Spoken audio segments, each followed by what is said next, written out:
The only Yakima news team taking action for you. KIMA Action News starts now. Good evening, everyone. Thanks for staying up late with us on this Tuesday night. New at 11, Yakima Mayor Janice DCO addressing her 911 call at tonight's City Council meeting, saying she was trying to get answers on why petitioners weren't removed from a Walmart parking lot. But as Hunter Phipps reports tonight, multiple speakers spoke out against her. A packed council room with people there to listen or speak their minds on Yakima Mayor's Janice DCO's 911 call released online. At the beginning of the council meeting, DCO offered her remarks on what happened, saying someone had called her about petitioners at the Nob Hill Walmart harassing people and wanted to ask why police did not do anything. It is within my purview to call 911 when I have a question. I am on the executive board of Yak Corp, so I'm well aware of how the 911 system works. DCO says she called 911 because the non-emergency line was not picking up, and Police Chief Matt Murray did not respond to her question before then. Since the call was released, DCO says she's received hundreds of harassing phone calls, text messages, and voicemails from people around the nation. I move to censure Mayor DCO for inappropriate and unwarranted behavior as an elected official of the city of Yakima.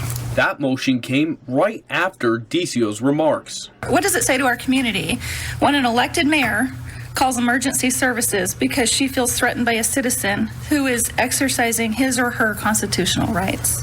Some did come to the defense of DCO's actions. I believe that your intent was to come up with a solution for the manager of Walmart. She was worried about people's safety. While some weren't buying it.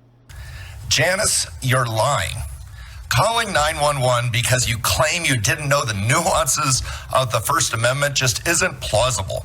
One speaker tonight even asking Mayor DCO to step down. Although I wouldn't like to see you removed from the council, as my representative for the city, as chairman, I would like to see you step down as chairman. Going forward, it's unclear how this will affect DCO's future as mayor and on city council. Reporting in Yakima, I'm Hunter Phipps for Action News.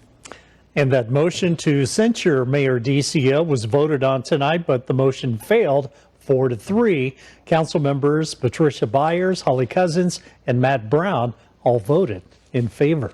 Well, two fires that started yesterday in Cowiche and Natchez are now both contained, and firefighters think they know how one of them started. The fire on the 300 block of Whitten Road burned about 10 acres.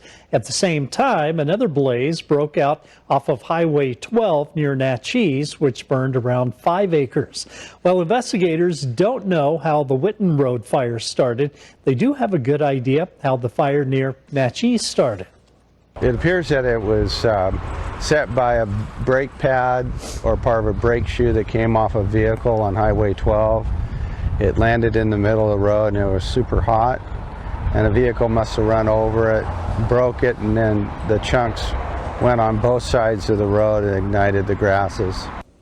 Investigators are still trying to determine how the Whitten Road fire started. It burned 2 structures, but no homes. Local organizations are getting more than $2 million to improve fish habitats and stream flows in the Yakima Basin. Alana Martinez reports tonight on how this funding will help keep fish alive in our rivers and creeks.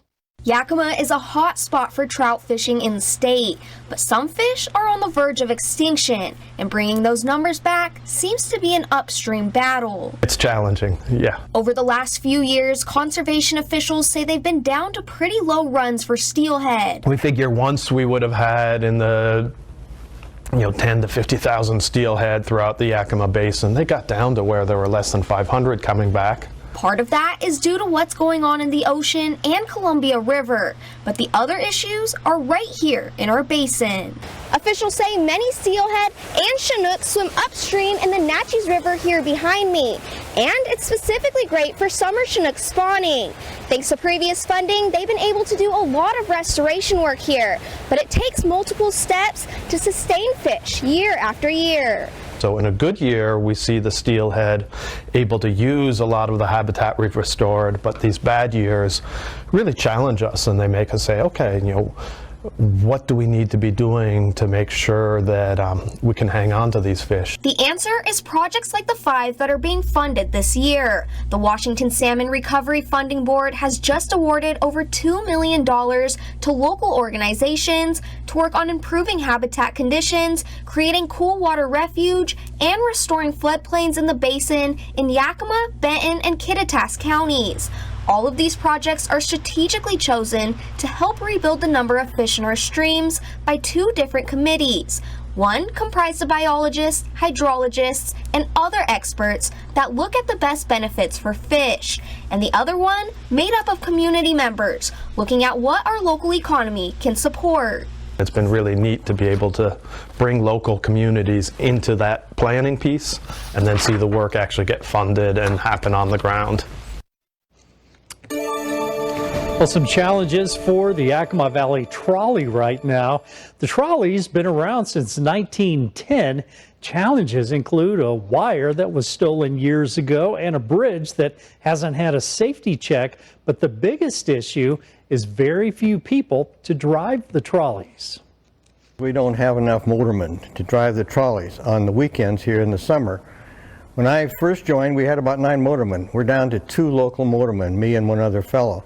So we've had to not run a couple of weekends and turn people away, and that's sad. So we need more volunteer motormen to train.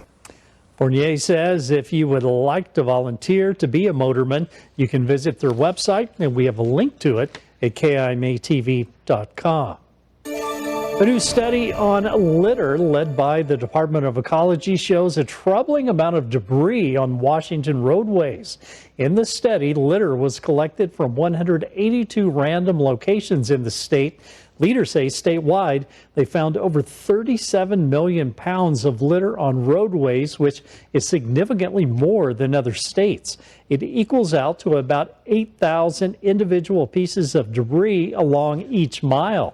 That equals to around just under 5 pounds of litter each year for every person in Washington. Organizers of the study say glass bottles, construction materials, and cardboard boxes are seen the most on roads by weight, but the most littered items are cigarette butts, food wrappers, and construction and demolition debris. The truth is that litter is a big problem, but there are simple solutions, and these small daily actions people can take can make a huge difference. Things like using a litter bag in your vehicle, always covering and securing your loads, holding on to your trash until you reach your destination. And you can find out more about the study from the Department of Ecology and Department of Transportation. Just go to KIMA-TV.com. Clouds on the increase overnight as we start the day tomorrow. Clouds will continue to move across the valley, and that will also bring with it some showers in the forecast tomorrow, and even a chance on Thursday. It is definitely going to feel a lot like fall. Temperatures are going to drop and even a little bit breezy at times. So get ready for an early taste here over the next couple of days. How does it look as we head into Friday and your weekend? I'll have the answer for you in your full storm tracker forecast in just a few minutes. All right. Thanks, Mike.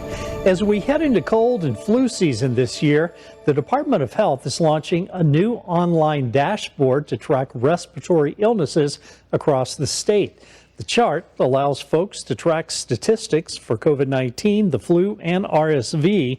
Leaders with the Department of Health say the dashboard is replacing the department's old COVID-19 only dashboard. They say the data helps monitor for early signs of disease spread, as well as hospital bed usage, vaccination rates, and even subtypes and variants being seen. Health leaders say they hope the dashboard can help with community risk assessment and help guide personal decision-making on social distancing and masking. Doctors say it's still important to remember the basics. We can't predict the future. You know, we can't control when we'll see waves of these respiratory viruses.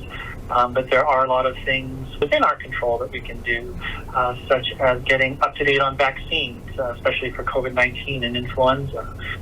When we're sick, being sure to stay home so that we don't infect other people.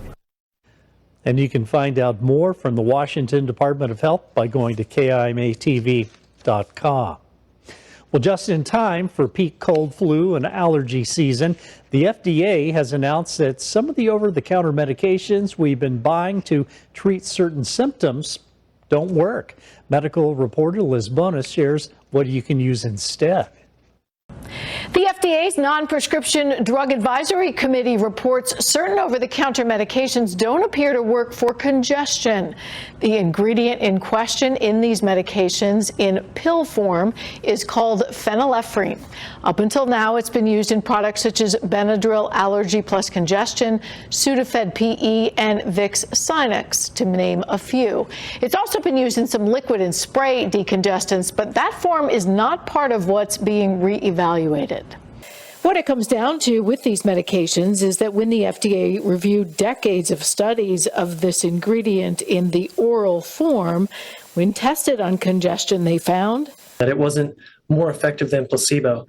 So Dr. Andrew Straw, an associate professor of pharmacy practice at Ohio Cedarville University, says here's what you need to know. One thing about phenylephrine, when it's taken orally, it is really broken down in the gut. And so it never really gets to the nasal passage where the congestion is happening. But the nasal spray does, because we're putting it right in that area. He says while the FDA re-examines the products with this ingredient based on this information, he suggests you ask a pharmacist if you're confused. You also, rather than using allergy, cough, and cold medications with multiple ingredients for multiple symptoms, can answer this question and use a single agent. What is the most problematic symptom and target that? And some of these products have 5 active ingredients, and phenylephrine is one of them. So the plan from here is that the FDA will re-examine whether or not to change the designation for these products related to congestion and how to share this new information with all of us.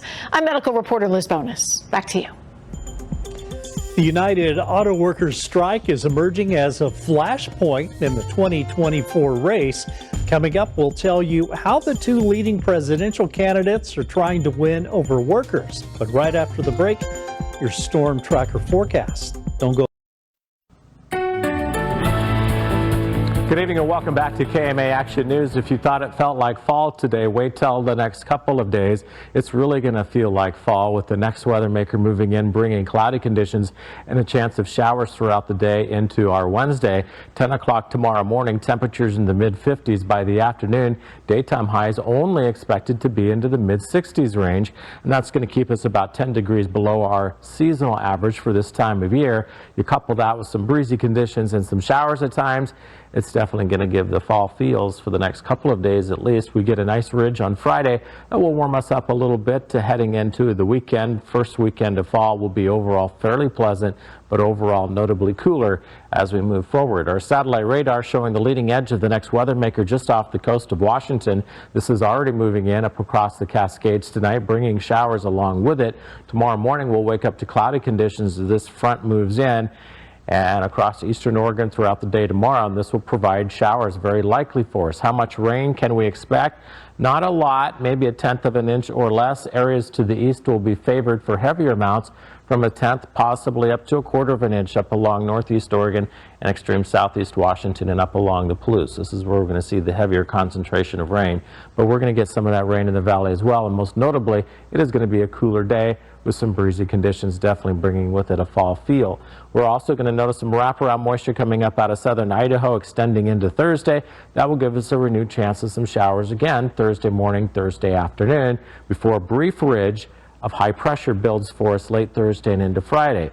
That means the clouds are going to clear out, we'll enjoy some sunshine, and temperatures will warm up back into the 70s Friday afternoon and into the first weekend of fall. But on its heels, as our next weather maker that'll begin to move in for us next week, and the models are still trying to handle What kind of rain we're going to get from this? Definitely it looks like some good wetting rains across western Washington, and a good chance of some of that rain moving into the valley early next week as well. So the cooler, kind of wetter trend is here. Even the potential for some higher elevation snow above 6,000 to 7,000 feet with this first system moving in tomorrow. 64 for Seattle, 70 for Portland, Spokane 64. Everybody getting in on a few showers tomorrow.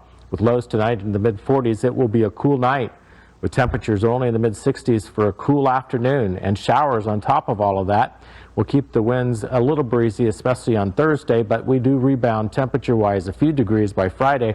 75. First day of fall will be in and out of the clouds. 60s by Sunday, and next week clouds and showers in the forecast, at least to start the week. 65 tomorrow, 69 on Thursday for the valley. 70s by Friday. A nice first weekend of fall, but it is going to trend a bit on the cool side. Your friends, your neighbors, your local news. Thanks for watching KIMA.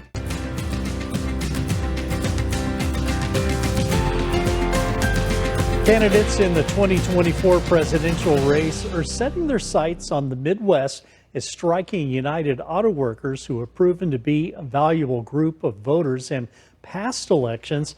National correspondent Dr. El Nashar reports on how candidates are trying to appeal to them and their grievances that could tilt the race for the White House. No deals! No wheels! A standoff between striking auto workers and the big three auto manufacturers, creating a potential opening for Republican presidential candidates hoping to win those workers over. It'd be nice to get wages up to where we can go with cost of living around the area. Pay, benefits, and job security are at the center of workers' list of demands from the companies. GOP candidates insist President Biden is the cause of their grievances. Bidenomics and their green energy electric vehicle agenda is good for Beijing and bad for Detroit. Frontrunner former President Trump will skip the second GOP debate next week to meet with striking workers, first reported by the New York Times. Trump likely to double down on his claim President Biden's push for electric vehicles will put them out of work. The auto workers will not have any jobs, Kristen, because all of these cars are going to be made in China. The Biden administration's goal is for EVs to make up 2/3 of new cars in the U.S. by 2032, and has loaned American automakers billions of dollars to bolster domestic supply chains. American University's Dr. David Jacobs says while EVs are not dividing labor and management, Trump may be appealing to workers who feel left behind. All he wants to do is move some sliver of the electorate in Michigan, because that would be sufficient, perhaps, to win him the state. President Biden, who calls himself the most pro-union president, sent 2 members of his administration to Detroit to aid the talks and has called for record contracts for workers. But some in his party worry blue-collar support is wavering. It would be very, very foolish for the Biden administration to consider that workers' votes are already his. As for an endorsement by UAW, President Sean Fain is holding back on saying whether they'll back Biden again like they did in 2020, but told his members that another Trump presidency would be a quote-unquote disaster. In Washington, I'm Atra El Nashar. This alligator has the top half of its jaw missing. That is so unfortunate, but it was rescued in Central Florida, and we'll tell you about its new home after sports, which is next. Keep it right here. You're watching KIMA Television, the first, the best, the most watched. From the Weimar Sports Desk, here is KIMA Action News Sports. Welcome back. State-ranked rivals, only KIMA there for this heavyweight battle at Sela. Vikings and unbeaten East Valley. Late in the scoreless first half, Sela defender keeps it out, bounces back to Evie's. Liliana Valdez shoots it wide.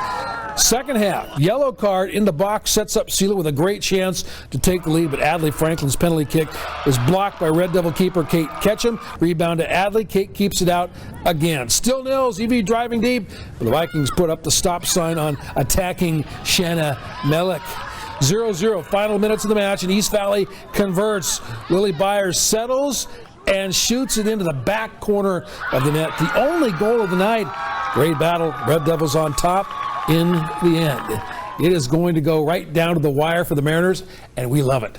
Must-wins over the lowly A's first, and Luis Castillo and mates did their job by the Bay tonight. No score in a second.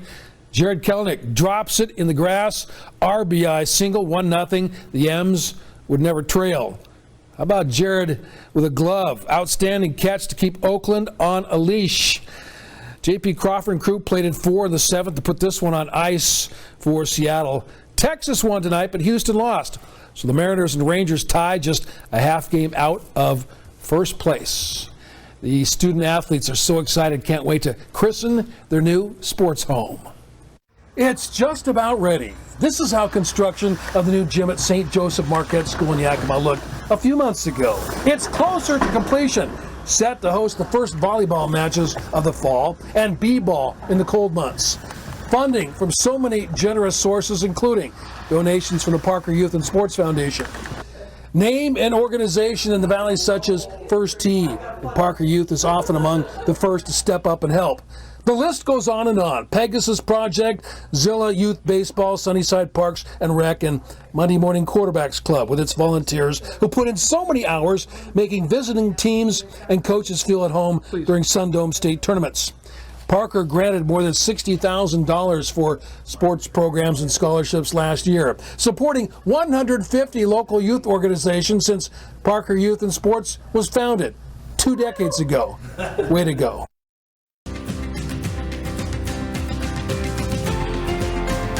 A nail-biting orca attack turned into a heartwarming rescue, plus a gator gets a new home and an alpaca gets a pup cup.